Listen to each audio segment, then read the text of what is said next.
What's up? It's Right23. And it's Hey Mommy of Who Hired These Chicks. Oh, and you need to get it together. No, you need to get it together.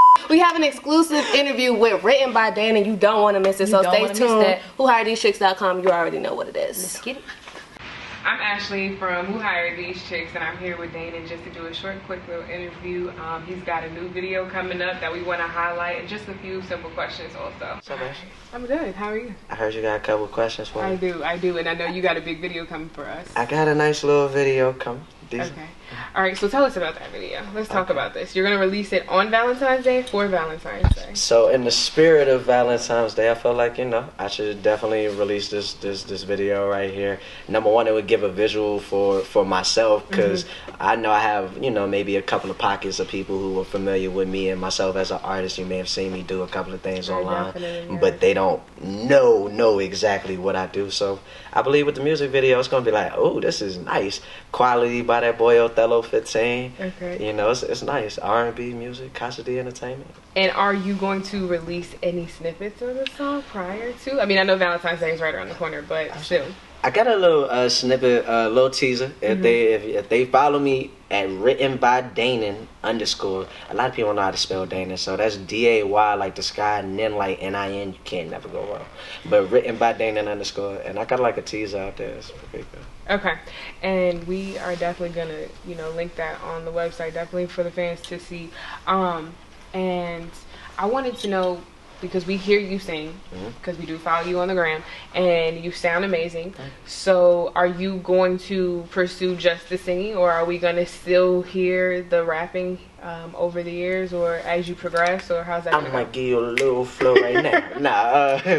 I mean, of course, definitely. I don't want to place myself in any type of box or anything like that. I really want to pride myself on where I am genuinely at that moment, and I want to utilize both abilities. So if I'm in a moment where I feel like getting this emotion off is going to be captures the best through singing, I'ma sing. But if I can rap to you, I'ma spit them bars for you. Okay, that's dope. That's dope. We definitely know artists that do both, and I mean, I think that you're, from what I've heard, talented in either sector, so I think that's gonna be dope. Tell us about what instruments that you played when you were coming up, or...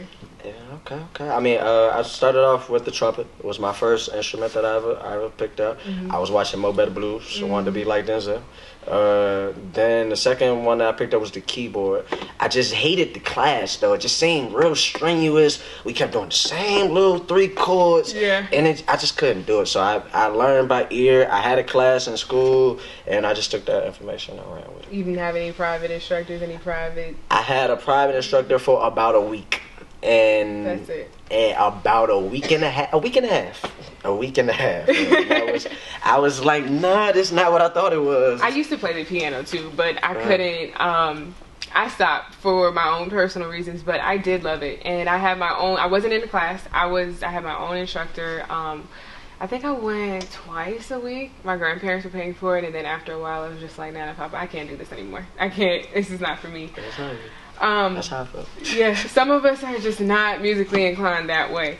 I think it was just a time though too, because I have to feel like if it was now, because I do that now. Like I take my own due diligence to study more on, especially like online. If you go on YouTube, you can really kind of pick up as many chords and stuff as possible. I love YouTube. What don't I go to YouTube for? I just had to go to YouTube the other day to figure out how to install a washer and dryer in my apartment. So hey, it is what it is. Okay, I see you. Renaissance. Interview and put the dryer together. Okay. If I can save some money, I'm gonna save some. If she got any questions, she can ask me. I'm sitting right here.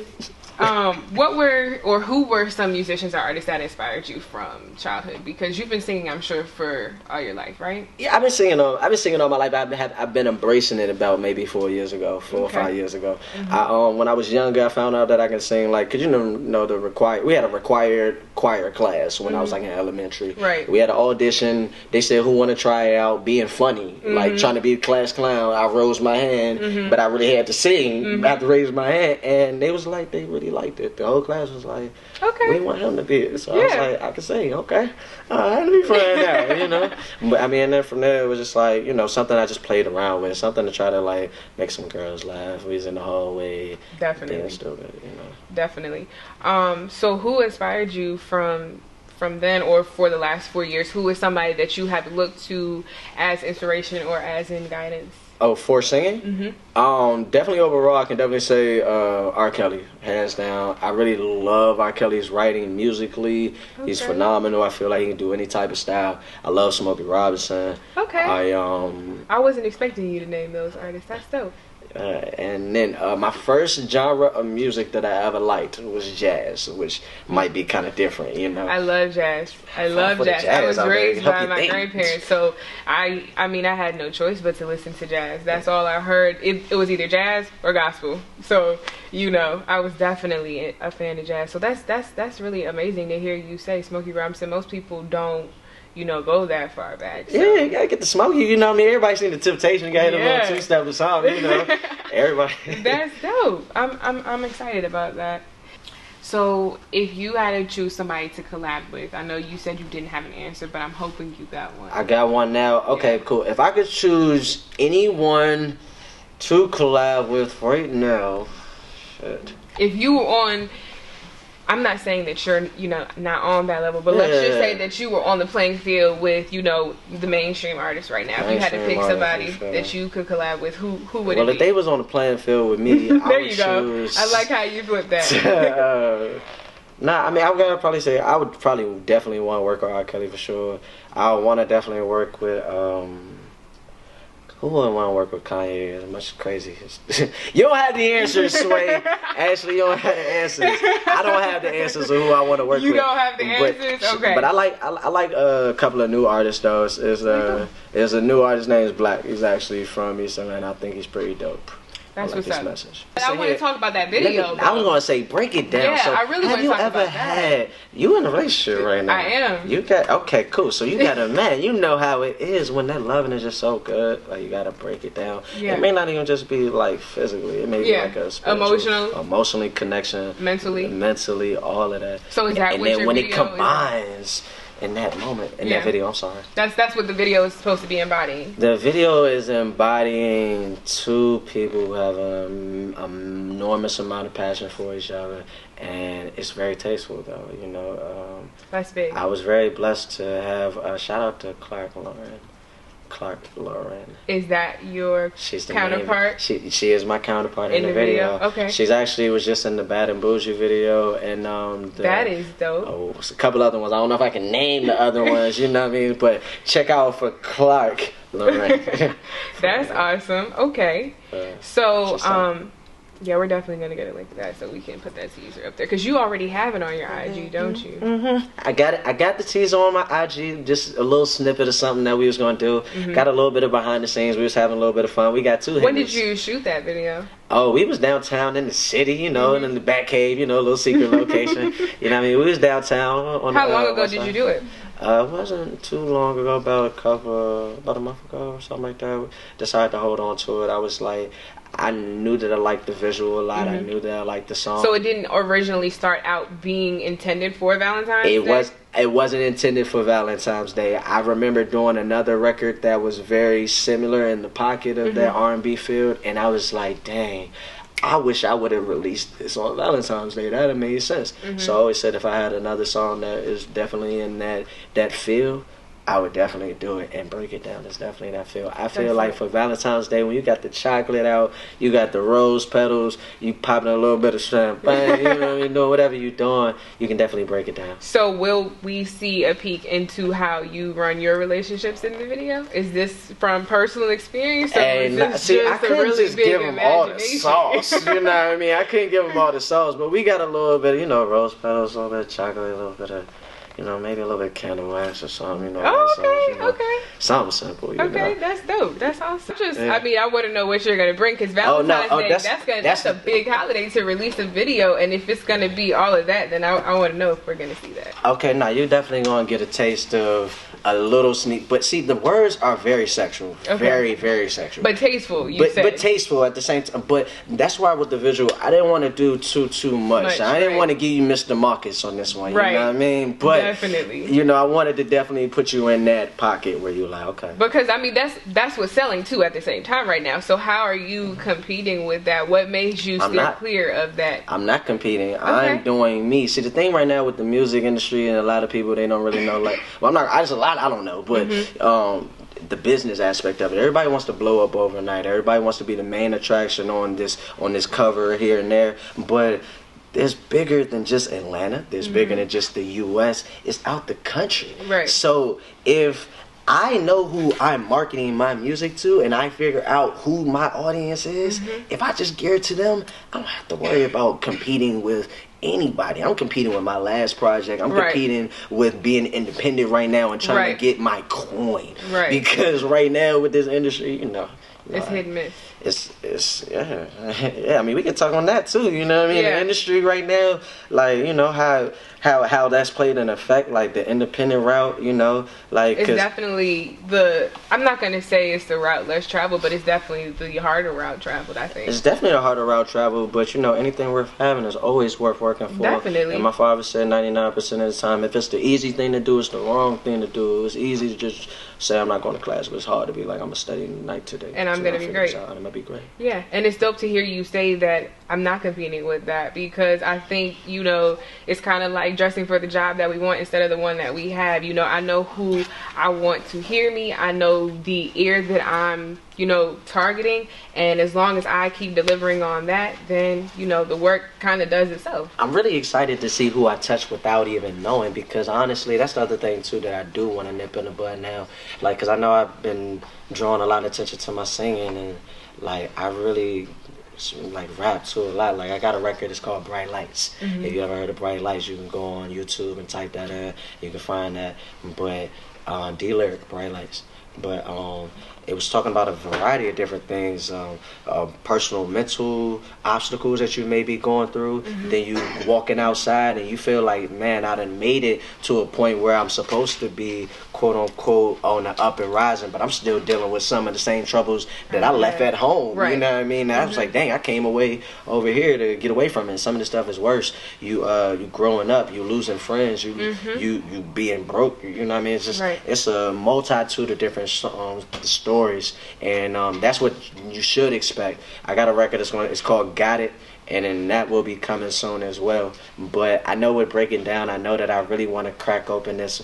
I want to talk to the ladies right now. Yeah, I really want to talk to the ladies right now. That's awesome. To have a man come in and want to target us, that's different too. You know, also not being the antagonist, you know, so to speak, basically, and coming at us from a different angle and going through all those things that you were going through. I think that makes for a better storytelling. Absolutely. It makes for better inspiration, you know, because I read a quote on Instagram, because I'm really big on quotes. You know, you were put and faced with this mountain to know that you could overcome it and you could climb it. And I think that you've definitely, you know, from talking to you tonight, have gone through those things, have climbed those mountains, shed those layers, lost friends or who you thought were friends, just to be, you know, where you are. I didn't put in work. Now. Let me tell you something. All right, listen.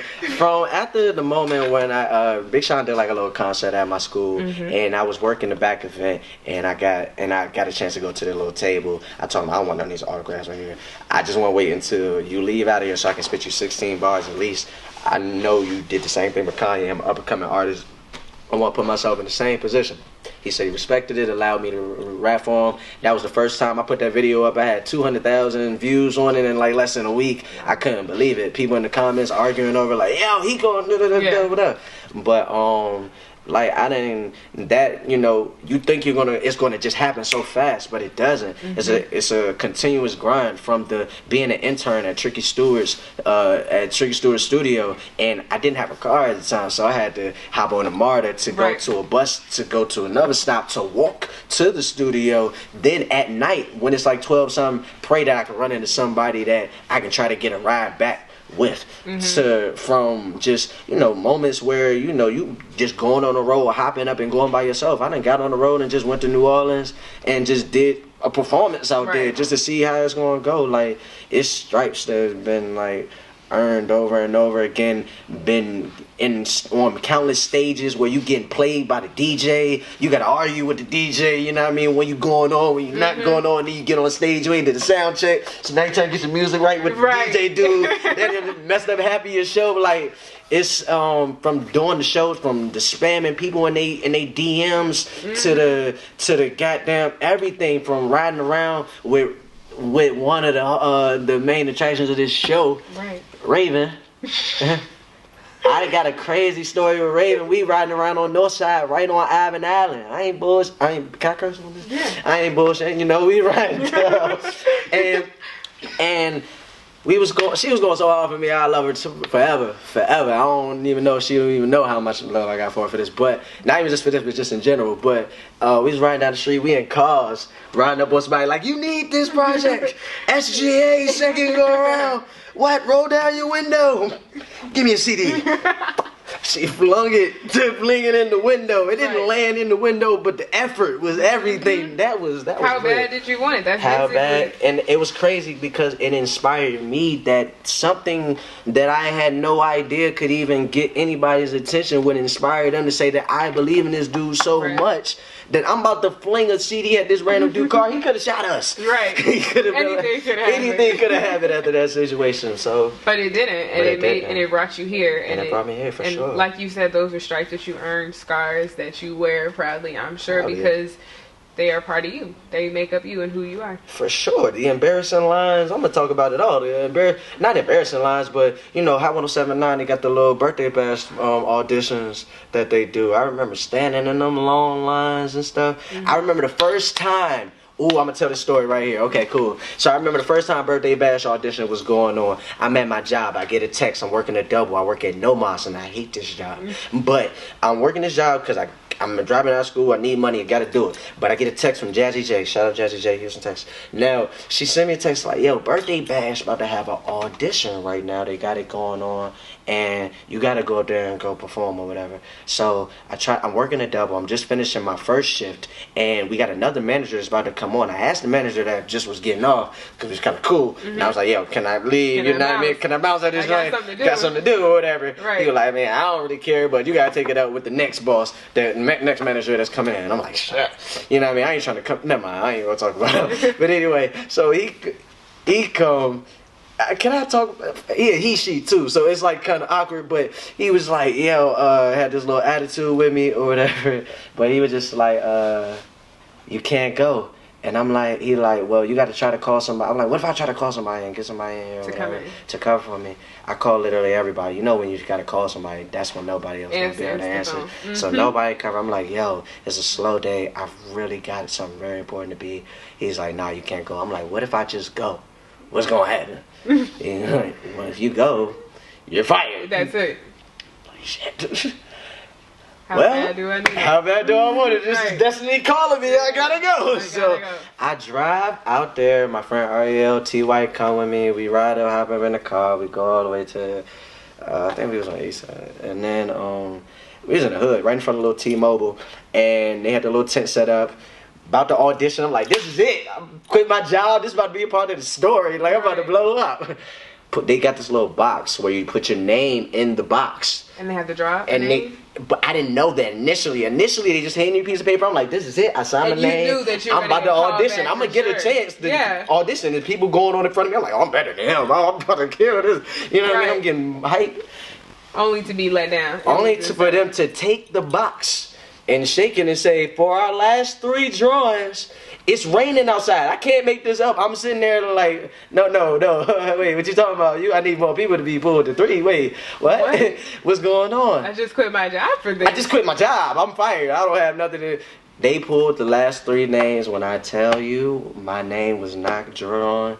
And I had to ride back in the rain, laughing, trying to stop from crying, because I'm like, I just lost my job. For this. That's cool, you know what I mean? But it's a part of the journey, and it's going to make sense. Like, I don't even know how I would feel. It was so funny because my black ass goes back to work, and I try to act like I was at like, work. Oh, I'm clocking in. What are you doing? I'm supposed to be here. I'm on the schedule. I did it for a week. until the other manager came back And then he did a double take. He said, "Hey, What? didn't I buy?" Didn't you quit last week? I thought you was playing. You were serious? That was real? All right. Right. Well, I might as well finish this me last just go taco. ahead. So I'm you know. Let me just go ahead and finish these last 3 hours and get this check. Get this check, you know. So Wow, I don't even know how I would feel walking into something that I thought was for sure. For sure. Only For sure. three names. So when did that happen? Was that? That happened about like 2013, 2012. That was interesting. Because that was right around the time, because what happened was I had actually went up to, you know, Hot 107.9 has this thing where you can go up on Tuesday. If you call, you got to be the first caller in at 8:59. They say 8:59, you better call at 8:58, because at 8:59.30 seconds, it's a wrap. It's a wrap. So I got in, and I was staying on no side at this time, and I walked to the station because I didn't know where it was at the time, and I didn't have a car or nothing like that. They said it was right downtown. I'll never forget, another rainy day or whatever. And, You like to travel in the rain. Apparently, you know, I was walking in the rain like this a part of the journey. I'm Right. like, get there. You feeling strong. I'm feeling strong inside. And I get there, and then DJ Rich Ready actually, and Lady J, they both listen to Just Morris. They listen to a couple of my records, and when I got to the R&B record, this is another time because I was fighting it for a long time because I was like, I'm just gonna throw the singing on the hooks, and that way I can give them both. But when I got so you were just rapping. I was rapping and I was singing my hooks, and people kept saying, "Who's on the hook?" And I'd be like, "That's me." And then they'd be like, "Oh, okay, cool." But a lot of people liked my rapping because it wasn't what I was necessarily pushing. I wasn't pushing my singing like that to me. They didn't even know it was me. But then when I got to there that day though, and I played my R&B record, Can You Do, Can You Do, go on SoundCloud right now. It's on there, written by Daynin. But when I played that one, he was like, "Yo, I want to hear more of your R&B records." So I said, I love this music for me. I can rap in my basement for me and my people all day. But if I want to make something that I can market and I can sell and I can put a project and something around, I believe singing is going to help me be able to do it. And I started, from that day on, 2013, started pushing forward more with. And that's what you've been focused on. I've been focused more on the singing. At first it was kind of hard because it was like trying to find that balance of not being real too soft and like, I don't know, it's trying to find like a message or what you want to sing about, because it's like, I don't want to always talk about just talking about singing to a girl, talking about sex. Like, that's kind of, you know what I mean, redundant after a while. So, and there's bigger things out there, you know. So. It definitely is bigger things. Where do you draw the inspiration? Do you write your own songs? Absolutely. You write all of them yourself? I've written all of my music so dope. Far. Because initially I wanted to be a writer. That was what I already had planned on doing. So I've already asked you what artists you look at for singing, who inspired you. But is there anybody in particular that inspired you as a writer? As a writer? Because we know, you know, a lot of... Honestly, my dad inspired me as a writer. To be real, when I was growing up, me and my dad didn't really. I can't say that we didn't get along with each other. I'll just say that it was like, how did Tupac explain his relationship with his mom? It was like soldier and then a little cadet or something like that. When I was younger, he used to complain about everything, and it'd be like, as soon as you walk in the crib, who left these shoes at the front desk? It's a spoon in the seat. It'd be like, God damn, like what is wrong? You know what I mean? And he was just real strict on me, and I guess because, you know, I was the male, you know, I got an older sister and an only man, so it's like I'm already the baby, so it's like, can't really like spoil him. But anyway, long story short, I used to be kind of like the class clown, but I was smart. So when I would get sent to my counselor all the time, it was one particular time after a little altercation in class, and she was like, "Why you keep constantly getting in trouble and stuff? You're a bright kid. You're on this. You're doing this. What are you doing? You're not gonna leave this office until you write down what's going on in your head, buddy. And you gotta write something." Whatever she said. And I'm thinking she playing at first. A couple hours go by. I'm still in her office, and I'm like, you know what, man? Give me a piece of paper. Let me write something. I wrote the damn poem, and she telling me how good it is and stuff like that. And I'm like, you a counselor. You supposed to say this. You know what I mean? Get out of here. It ain't good, shawty. You know what I mean? Let me get in the car. Right? I ain't trying to hit this real quick. Just let me go. Can I be out? Thank you. You know what I mean? I walk outside. My dad picked me up or whatever. We riding down, pulling up on 202 highway. And he pulled over. I was like, Dad, I got something I want to read to you. While we was driving, I was like, I want to read something to you. But after I read it, he pulled over. And I'll never forget it. He was like, you ain't write that.